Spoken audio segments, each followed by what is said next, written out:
So, Nora, I was just, thinking about the golden age of Hollywood, and it's just wild how much power, like, the studios had back then, right?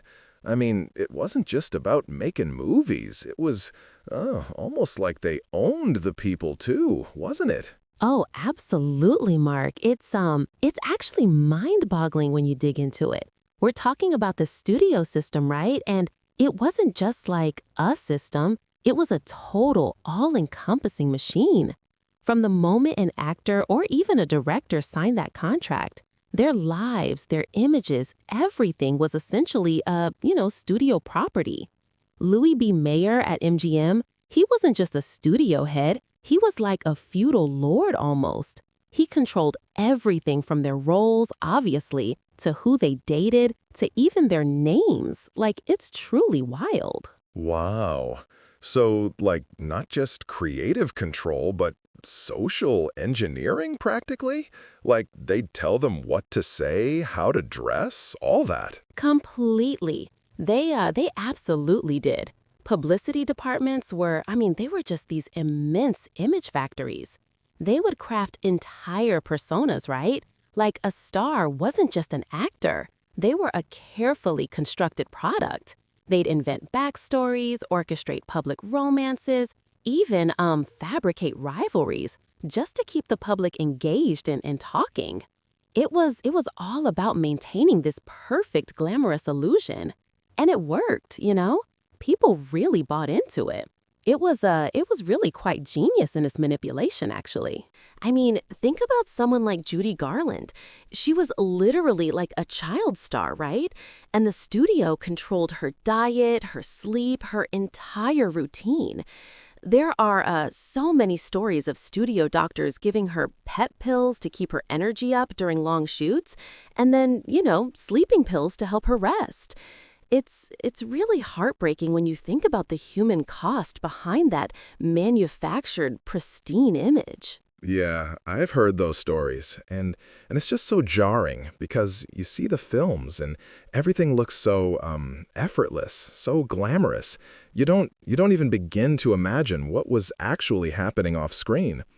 So, with someone like her, was it just about like her youth, or was it also because she was so incredibly talented? They just wanted to maximize that investment. It was absolutely a combination of both, I think. Her talent was undeniable, but the studio system saw that talent as a resource to be exploited. They groomed her from a very young age, creating this wholesome, all-American girl next door image. They even reportedly tried to like tape down her breasts to keep her looking younger for longer, which is just horrifying to think about.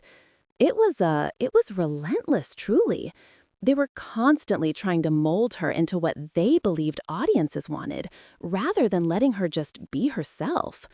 It's a really stark reminder of how much control they exerted. Unbelievable. And that was just standard practice, huh? Yeah, pretty much. I mean, not every story is as overtly tragic as Judy Garland's, but the underlying mechanisms of control were pervasive. Take the moral clauses in contracts, right? These weren't just for show. Studios would actually hire private detectives to follow stars, to dig up dirt, all to ensure they weren't engaging in any behavior that could, potentially tarnish their public image or like the studio's reputation. And if they found something, blackmail was definitely a tool in their arsenal to keep stars in line. It's wild to think about. So, like basically they were living under constant surveillance in a way. And their personal lives were just fair game for these studios to manipulate or control. That's just wild. I mean, do you know of any really extreme examples of that, where someone's life was just totally, completely upended because of this? Oh, absolutely. There's a famous example with Rock Hudson, obviously. The studio knew he was gay, and in that era, that was like career suicide, right? So they reportedly arranged a marriage for him to his agent secretary, Phyllis Gates, just to maintain the illusion of, heterosexual normalcy for his fans. It was a complete sham marriage, designed purely for public consumption. And it speaks volumes about the length studios would go to protect their investment, even if it meant sacrificing the personal happiness and integrity of their biggest stars. They would even plant stories in gossip columns to deflect attention or to, enhance a particular narrative. It was all a giant, very elaborate stage play, really. Man, it just makes you look at those, like, classic films in a totally different light, doesn't it? Knowing that all that intricate personal drama was happening behind the scenes. And I'm just thinking, it wasn't just the actors, right? There were directors, writers, cinematographers. Did they face similar kinds of pressure or control? They absolutely did, Mark, though perhaps not with the same intense scrutiny of their personal lives as the top-tier stars. Directors, for example, were often assigned projects by the studio, sometimes against their will, and had very little creative freedom compared to today. They were essentially craftsmen executing the studio's vision. Take someone like George Cukor, often called a woman's director. He was incredibly talented, but he was also, pigeonholed by the studio. And the screenwriters, oh my gosh, the screenwriters. They were often uncredited, churning out pages for multiple projects, and studios owned the rights to everything they wrote. They really were like cogs in this giant creative machine with very little personal recognition or agency, honestly. So, like someone like Orson Welles with Citizen Kane, that was a real outlier then, right? Him having so much creative control. Totally an outlier. And even then, it was a constant battle. He fought tooth and nail for that control. And even after Kane, his relationship with the studio system was incredibly fraught. It was a testament to his sheer force of will, but it certainly wasn't the norm. Most directors and writers were just like employees, moving from one studio assignment to the next, trying to make their mark within those incredibly rigid confines. It really makes you appreciate the sheer artistry that still managed to shine through, honestly. Yeah. And the thing is, even with all that control and the darker sides we've talked about, the Golden Age undeniably produced some of the most beloved and iconic films in cinematic history. Like, think about Casablanca, or Gone with the Wind, or, Singin' in the Rain. These films still resonate, still captivate audiences. It's this weird duality, right? The harsh realities behind the scenes, yet the enduring magic on screen. And I think that's why people are still so fascinated by it, because it's this really rich tapestry of triumph and tragedy and incredible artistry, all intertwined. Yeah, it's like, you can't have one without the other, in a way, at least back then.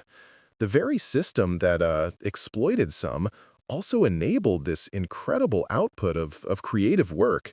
It's such a complex legacy. So what do you think is the biggest takeaway for people today looking back at the Golden Age? Like, what's the lasting impact that really sticks with you? Hmm, that's a great question. I think for me, it's the understanding that the glamour and the perfection we see on screen was always just that, an illusion. A very, very well crafted illusion, but an illusion nonetheless. And it really underscores the power of narrative, not just in the films themselves, but in how we construct and perceive celebrity. It also, I think, made us, really appreciate artists' rights and personal autonomy in a way that we just didn't see then. It was a brutal system in many ways, but it laid the groundwork for so much of what we understand about filmmaking and celebrity culture today, for better or worse.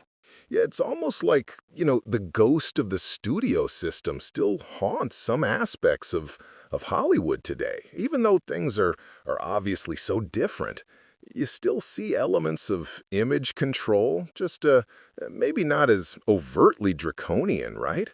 It really makes you appreciate the current, freedom that actors and filmmakers generally have now. Oh, absolutely. I think we've learned a lot of lessons, hard-won lessons from that era. And while, celebrity culture is still a huge beast, it's not the same kind of iron-fisted control. Social media, for example, has given stars a direct line to their audiences, bypassing the traditional gatekeepers that the studios used to be. But the core idea of crafting a public persona, of managing an image, that's definitely a legacy that lingers. It's just been adapted for a different age. And I think understanding that history, understanding what went into creating those classic films and those larger-than-life stars, it just enriches our appreciation for them even more. It's not just the stories on screen, it's the unscripted stories behind them that are just as compelling, I think. Yeah, and those unscripted stories,